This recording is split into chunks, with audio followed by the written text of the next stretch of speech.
She was laughing in her sleep. Not just a soft chuckle. I mean a real, joyful, belly-deep laugh, the kind I hadn't heard from her in years. It was 3:41 in the morning. I know because I just finished staring at the microwave clock for the third time in 20 minutes, waiting for the tea water to boil.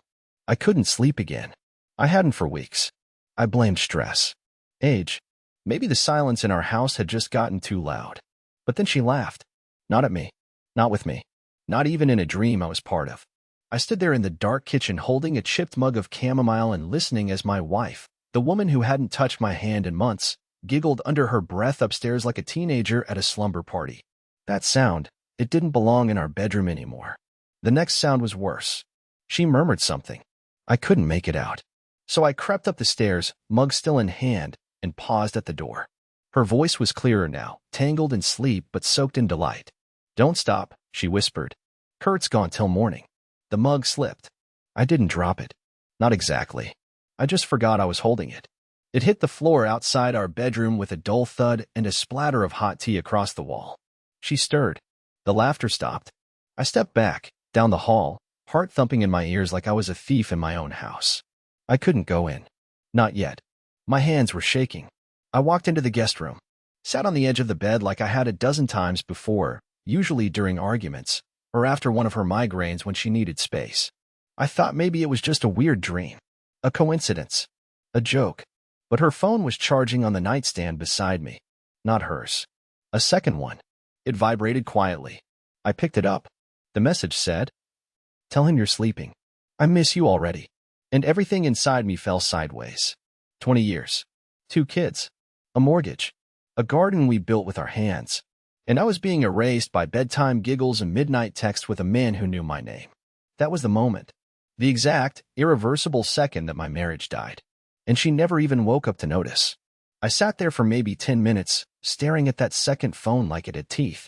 I didn't even open the message thread. I was afraid of what I'd see, or worse, what I'd recognize. There was a trembling that had settled in my chest, like my heart was being held underwater. The irony? I didn't even know she had another phone. We share a wireless plan. I pay the bill.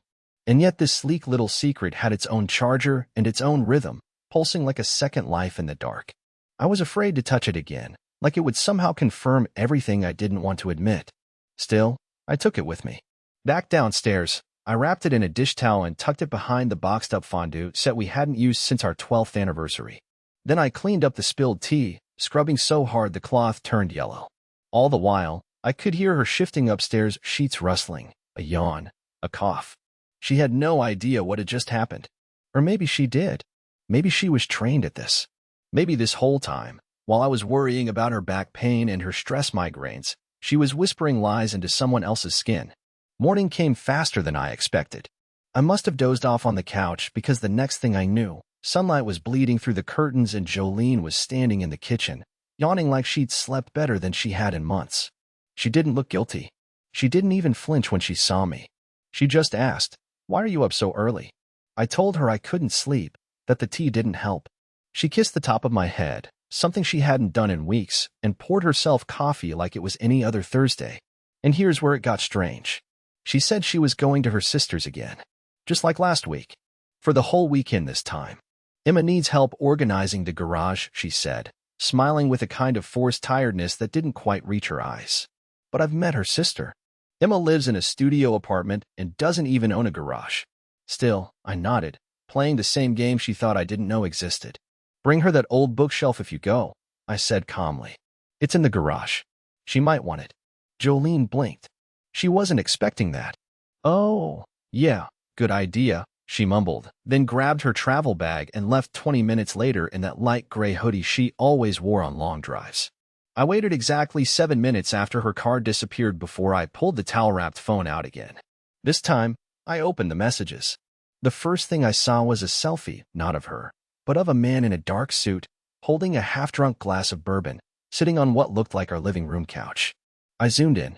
The photo was taken last week. The same rug, same throw pillow, same flower vase that Jolene always forgets to water. The timestamp was from the night I was away on a business trip to Syracuse. I scrolled. More texts, more photos, some suggestive, some intimate. But what made my stomach lurch wasn't just the tone, it was the content. He talked about me. Kurt still has no idea? Tell him we're old friends from your art class. Be careful. He looked at me weird last time I dropped you off. Dropped her off. In my driveway. While I was inside folding laundry and watching reruns. I dropped the phone again. This time I didn't pick it up right away. I just stared at the ceiling, blinking like it might offer answers. My wife. My home. My marriage. A 3-decade-long story I thought I understood. Now full of holes and laughter I couldn't explain. The worst part? It wasn't even anger I felt. Not yet. It was embarrassment. Like I'd walked into a room and everyone had already read the punchline. That man knew me. Knew my name. Had been here. He probably sat in my chair. Used my bathroom. Maybe even drank from the mug I was holding now. And my wife? She was off to her sister's, probably laughing in someone else's passenger seat right now. Already composing her next sweet little lie. The only question was, how far would she go before I said something? Or worse, would I?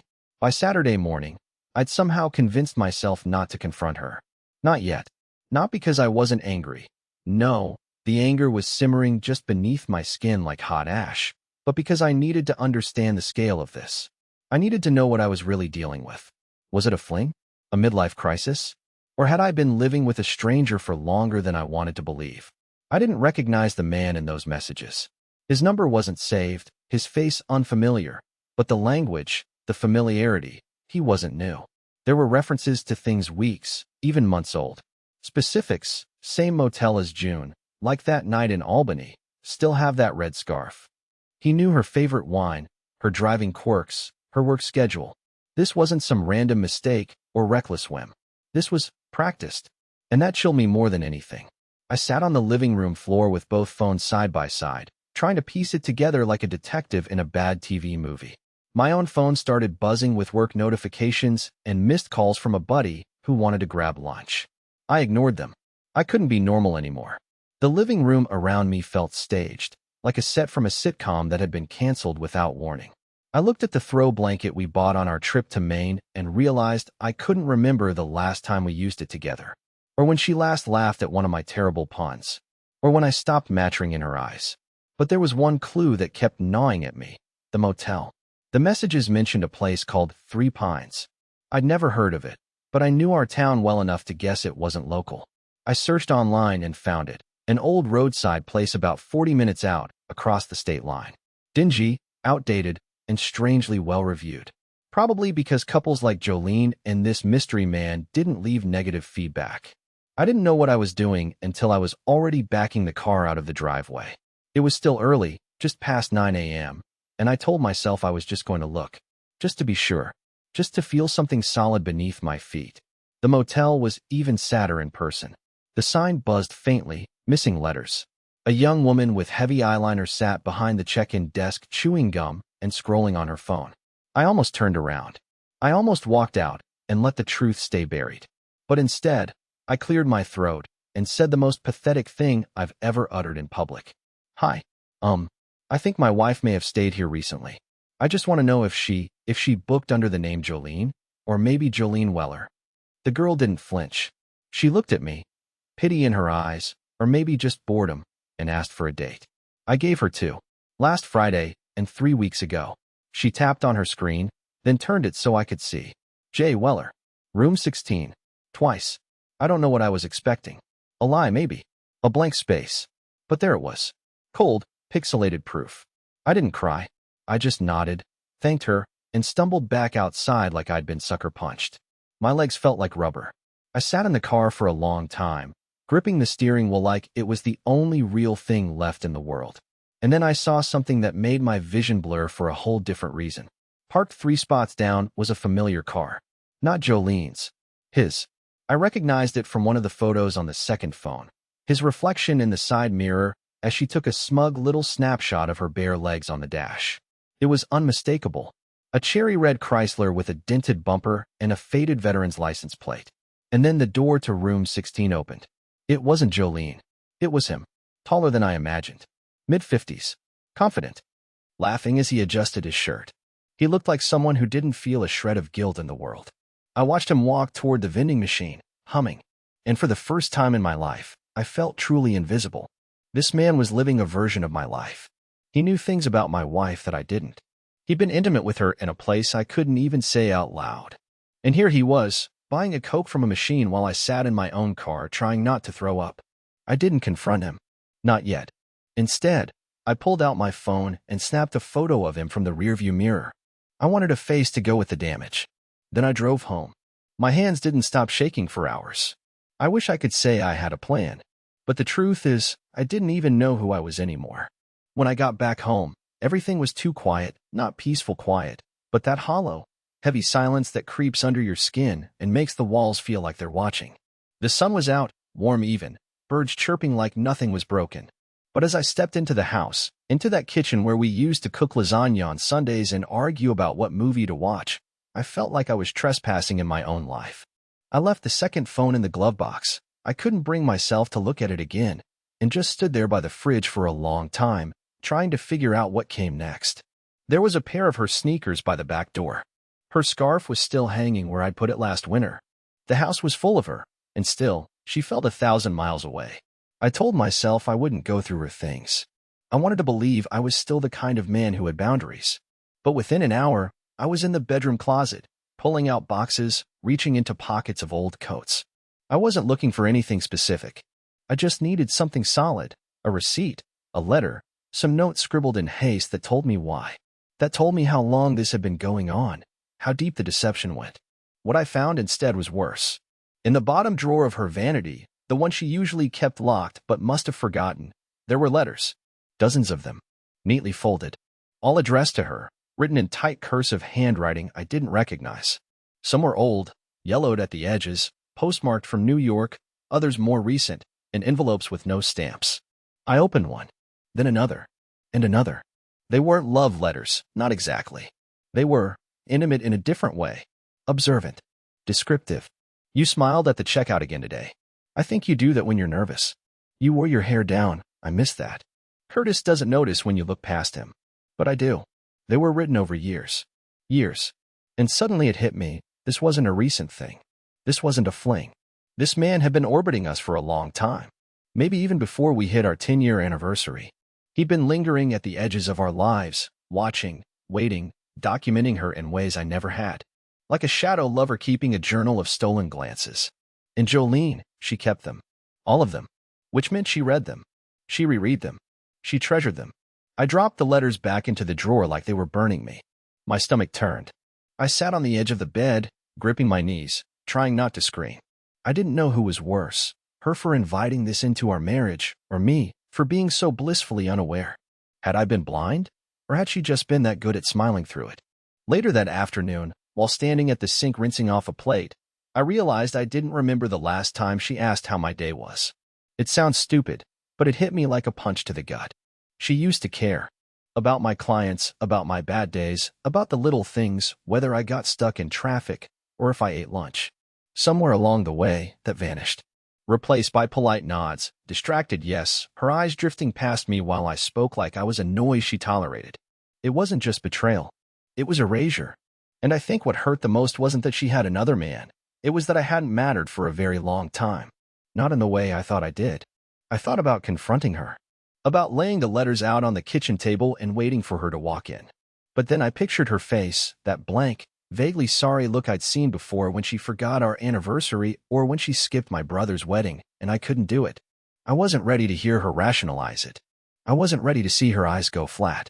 I wasn't ready to be told that I drove her to this. That I was too soft, too boring, too predictable. I already knew those words were waiting.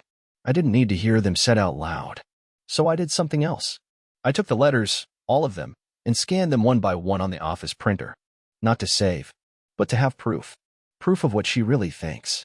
What she's really capable of.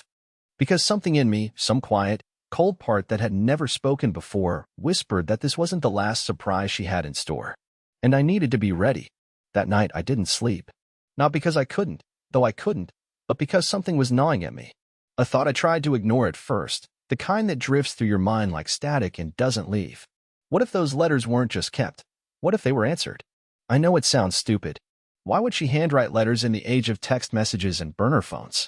But something about them felt ritualistic, sacred even.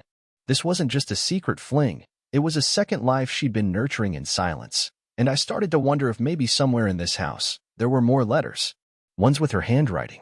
I waited until after midnight.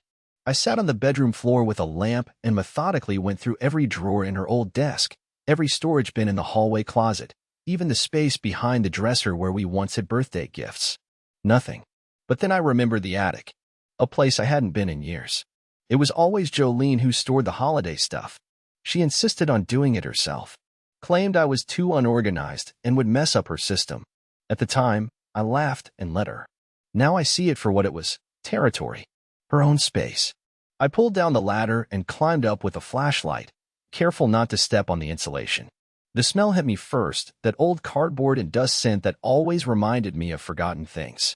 I didn't know what I was looking for, but my gut was tight and my hands cold. In the far corner, under a stack of fake wreaths and plastic bins labeled as Mass, I found an old duffel bag. Not a festive color. Dark green. Faded. Locked. And that was all I needed to know I was close.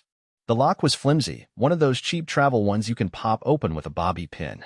I didn't even need one. It was already halfway loose. Like someone had opened it and then just pressed it closed to feel safe. Inside were notebooks. Not the fancy leather kind, spiral-bound, college-ruled, like the kind kids use in school. There were 4 of them, all numbered with little stickers. 1, 2, 3, 4. My name was in the first line of the first notebook. Not in a headline. Not even in a sentence. Just scribbled into the corner of a margin, Curtis doesn't ask questions. I sat back against the insulation and felt the breath leave my lungs. The notebooks were journals. But not her journals, not exactly. They were written like dialogue. Or like transcripts. Conversations. Memories. Descriptions of things that happened in our home. Some I remembered, others I never even noticed. The language was strange. Sometimes romantic, sometimes cruel. But what scared me most was that the voice in those pages didn't sound like her. It sounded like him. As if she was writing through his eyes. Or worse for him. There were lines that made me feel sick. He made dinner again. Turkey meatloaf. Said it was one of his better ones. I said thanks. I wanted to scream. And later, he watched that documentary again. I pretended to care. He didn't notice I was texting under the blanket. He never notices anything. And then, in one brutal, unforgettable passage, it's not cheating if I never felt like his wife to begin with. That one stayed with me. I read it 5 times. Each time it hit harder. I flipped through the rest. Mentions of motel visits.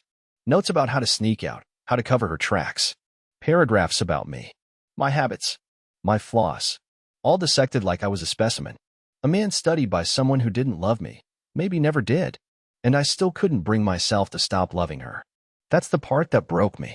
I took the notebooks and put them in a fireproof bag. Not to destroy them. Not yet. But to make sure I had them, all of them. Because if she ever turned this around on me, if she ever tried to make me the villain in the story she was clearly already writing, I needed to know the script. By morning, she still hadn't texted. No check-in. No, love you. Just silence.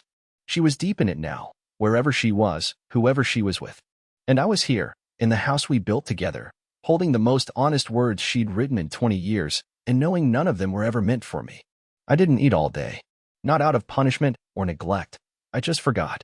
My body felt hollow, like I'd been scooped out and left to echo. I spent hours pacing the living room, checking my phone, waiting for her to text. Nothing. The longer the silence stretched, the more it twisted inside me. It wasn't just guilt I was waiting for, it was calculation. I started wondering if she already suspected something. If she sensed that I'd stepped into the shadow of her secret life and was now orbiting her reality like some sad little moon, watching from a distance. But that night, around 8:20, she finally called. The real phone, not the hidden one. Her voice was sugary, like the kind of sweetness you pour over poison so no one tastes the bitterness underneath. She asked how my day was. Told me Emma was grateful for the help. I listened, half nodding, half spinning inside. I asked her what color the new garage shelves were, just to see if she'd stumble. She paused, a beat too long, then said, white. Emma doesn't have a garage. I reminded her casually. Oh, she said, recovering quickly. Right, I meant her storage unit. We keep calling it a garage. The lie was clumsy, but it slid past like it belonged there. I told her to drive safe. Said I'd leave the porch light on. And as soon as she hung up, I went back to the notebooks. There were 4, but I hadn't finished the last one. I'd been scared of what else I might find. What parts of me she'd pulled apart with her pen and left bleeding on the page. But now I needed to know. I needed the full picture, no matter how much it might hurt. Notebook 4 was different. Less about memories, more about planning. There were lists. Typed, printed, tucked inside like they were copied from emails or messages. Things like pension transfer process, Jay's name only. Sell Curtis's truck, market value estimate $6,000. Look into long-term hotel lease, no ID policy? Call S on Monday, lawyer, discreet. My name kept showing up. Not fondly, not kindly, as a liability, as something to handle. She had highlighted a line in pink marker. If he suspects anything, pivot to guilt. Say he's been distant. Tell him you felt alone. There was no anger in the writing, no remorse, just procedure. Cold, precise. And worse than all of it, there was a document draft, saved on a USB stick taped inside the back cover. The label was handwritten, exit plan, V2. I plugged it into my laptop like it might detonate. Inside were drafts of letters. One addressed to me, one to our kids, one to a bank. I opened mine last. It wasn't a goodbye. It was a confession shaped like a justification. You stopped seeing me, it read. You stopped being curious. You folded towels and balanced bills and told me about work, but you never once asked who I was becoming. That line punched through me harder than anything in the notebooks. Because it was sort of true. Or at least it sounded true in that bitter, filtered hindsight she seemed to live in now. Maybe I had stopped seeing her. Maybe we had both stopped. But I didn't disappear. I didn't vanish into someone else's arms or make long-term plans to replace her life while she slept. No, that was her.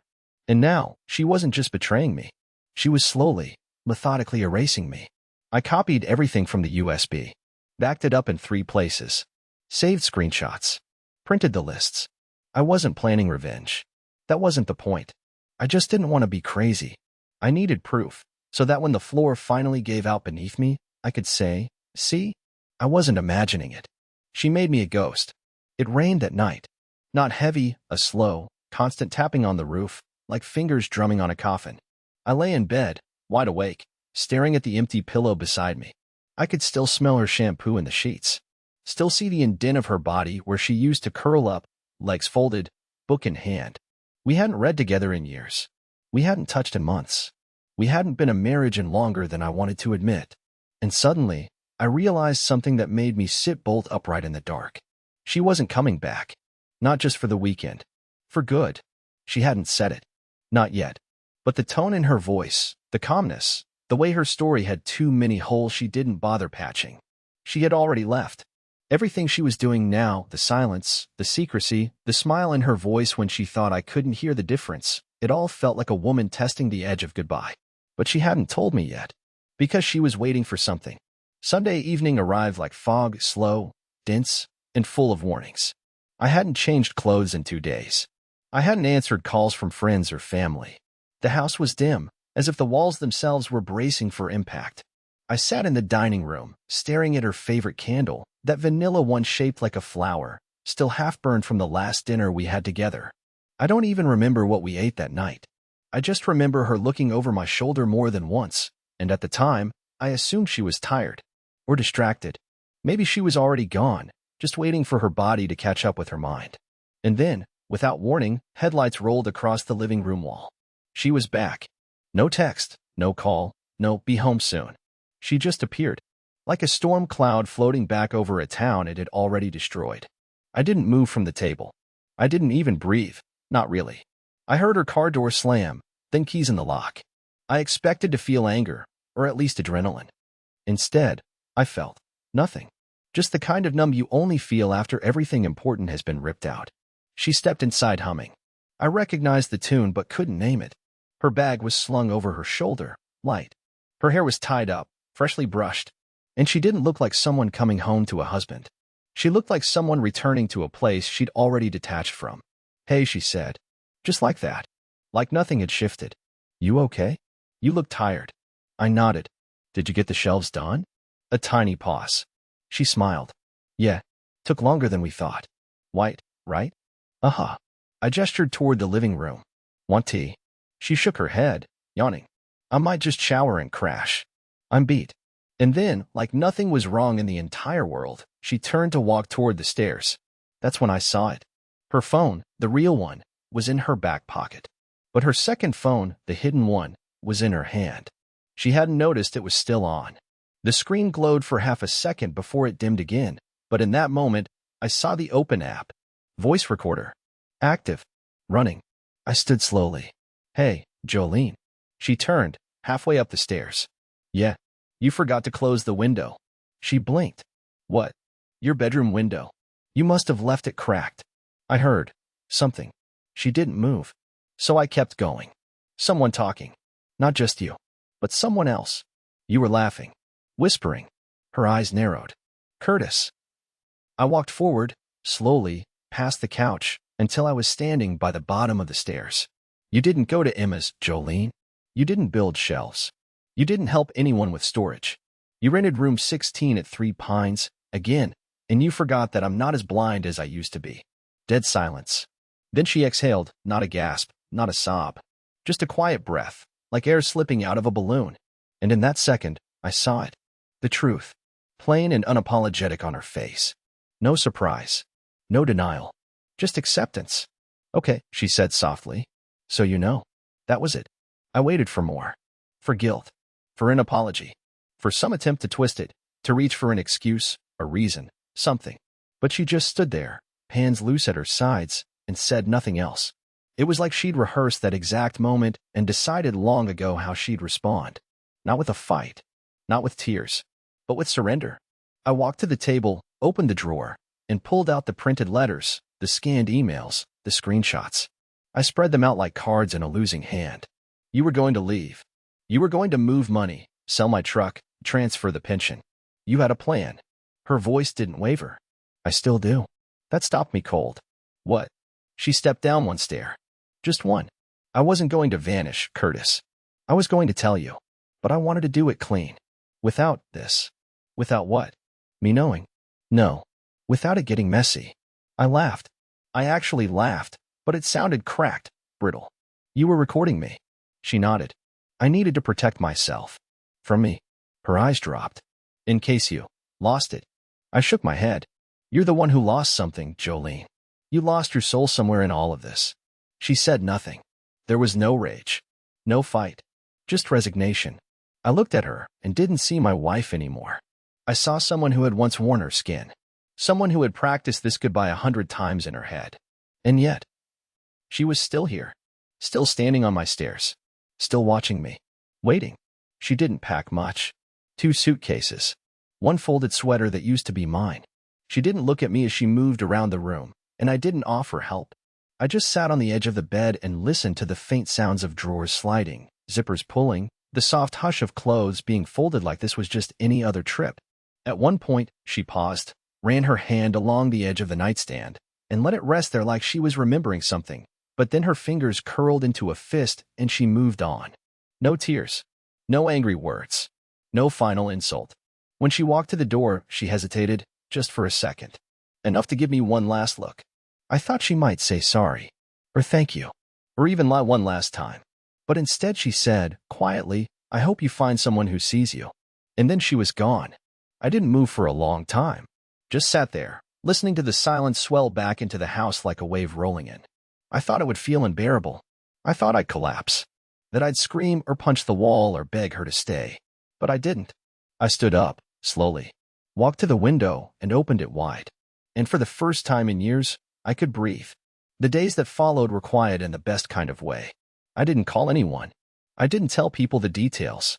I deleted her second phone's data and tossed it in the donation bin. I kept the notebooks in a drawer, not out of spite, but to remind myself of what I'd survived. And then something shifted. I started doing small things. Real things. Things I had put off for years because I thought we were too busy, or because I thought she wouldn't care. I bought fresh groceries. I painted the upstairs hallway.